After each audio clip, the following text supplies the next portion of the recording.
de la démocratie. kaay leen ñu ànd liggéey suñu dëkk.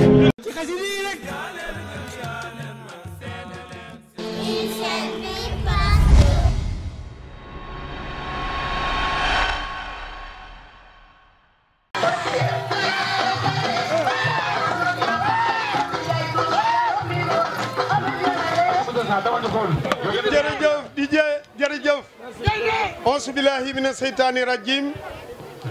bismillahi rahmani rahim gannaaw bi nu sante yàlla julli ci Seydina Muhammad noo ngi nuyu mboolem ku fi teew noo ngi jiital ci nuyoo bi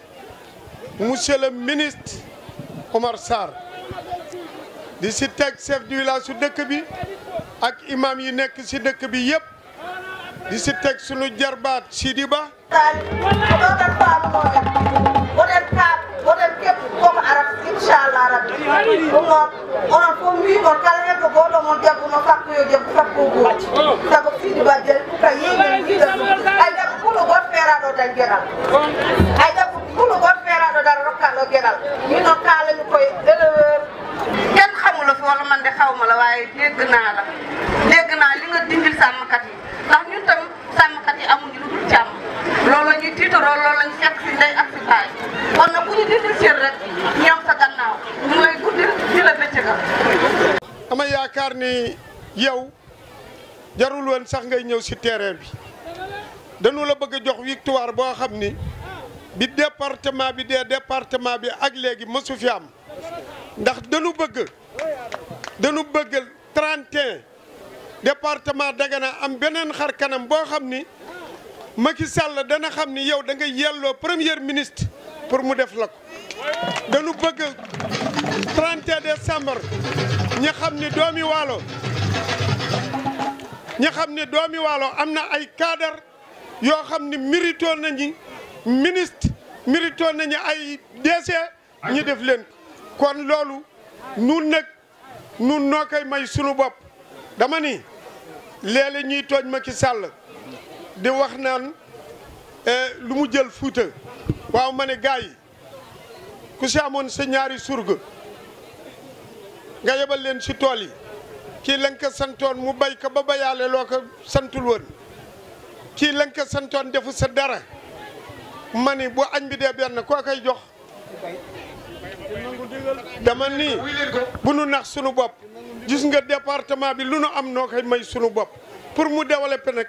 bu nu yàlla joxee ku mel ne Oumar Sarr mii bu nu taxawee fi nu war a taxaw waat naa ko si yàlla ni balay déwén daañu gis changement si département bi maa ngi sant ñëpp di gërëm ñëpp asalaamaaleykum wa rahmatullah.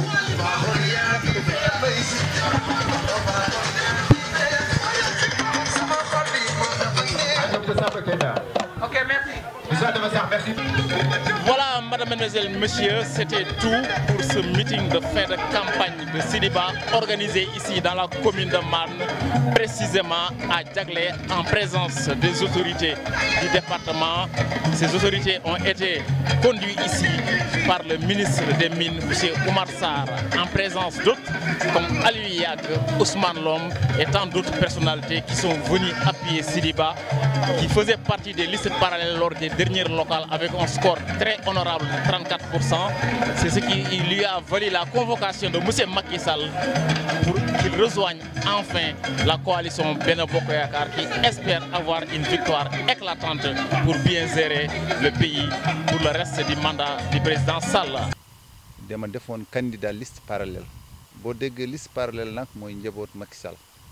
ku bokkoon ci Macky Sall moom bu defoon listam à côté maire bi def listam côté ñooñu la ñu tuddee liste parallèle ma nekk nag deuxième ci département bi man ma jël deuxième liste parallèle ci département bi ma am 11 conseillers donc en plus aussi maire bi fi toog mu am 3000 et quelques voix man ma am 3000 et quelques voix xam nga rawante boobu donc soriwul bon xëy na président de la république loolu la gis mu wooma au niveau du palais mu wax si gémmiñam si suma nopp bëggoon na élection locale yi nam ko jàppale parce que bu dee maire bi dafa amoon 42% man ma am 34% yaakaar naa pourcentage boobu buñ ko boole bu motul 80% tam dina ko jege xëy na xam na président loolu la gis ma nangu ko ma nangu jàppale président comme que nangu naa jàppale président nag man dama nekk nit ki nga xam ne bu ma kesee ba wax waaw dootuma arrière bu lépp li ma sumb dem si dem ba jeex motivation boobu am naa ko mu nekk première motivation ma am aussi relation bu baax ak ñi nga xam ne nii tey ñooy autorité politique fii si département bi ma si commencé di ko sant di ko gërëm le ministre Oumar Sarr parce que depuis bi ñu génnee élection locale moom xoolul maire bi ak saaga yim ko saaga yi loolu yëpp moom def ko sànni fële mu wooma man ak suma délégation wooxaan ma man ak suma délégation mu tàllal ma loko mu gën ma convaincre na ma ñëw ma ànd ak moom may gërëm aussi bépp autorité bi nga xam ne mu ngi si Benno Bokk Yaakaar bu nekk fii si département bi. À très bientôt, Inch'Allah, sur la BTV. BTV est en collaboration avec Richard Toll Matin, la plume du Wallo, iotnews.com. Donc c'est ça la fraternité. Voici Iba Gueye Mbaye, l'administrateur principal de Richard Toll Matin, que nous remercions sincèrement de nous avoir impliqués dans le meeting dont il était chargé de gérer la communication avec le Benno Bokk Yaakaar. Merci beaucoup Iba Gueye Mbaye. Mais merci beaucoup à vous aussi. Vraiment, nit ku baax nga borom BTV, l'administrateur l'infatigable Mouhamad Ba.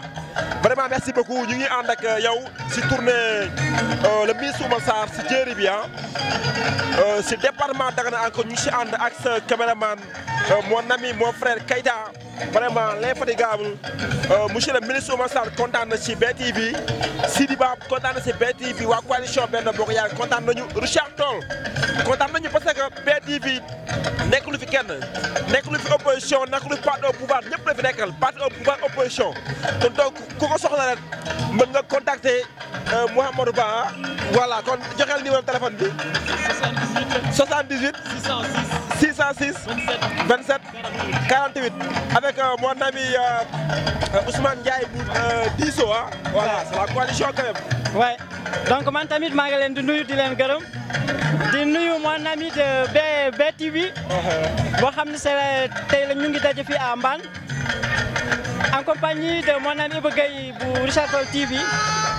et je pense que c'est mon premier interview à BTV du département de Dagana.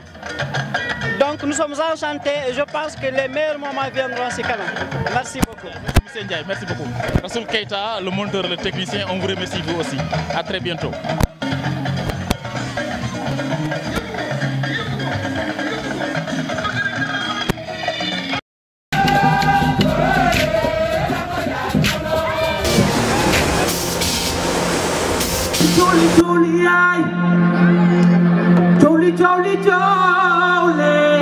De la démocratie. kaay leen ñu ànd liggéey suñu dëkk.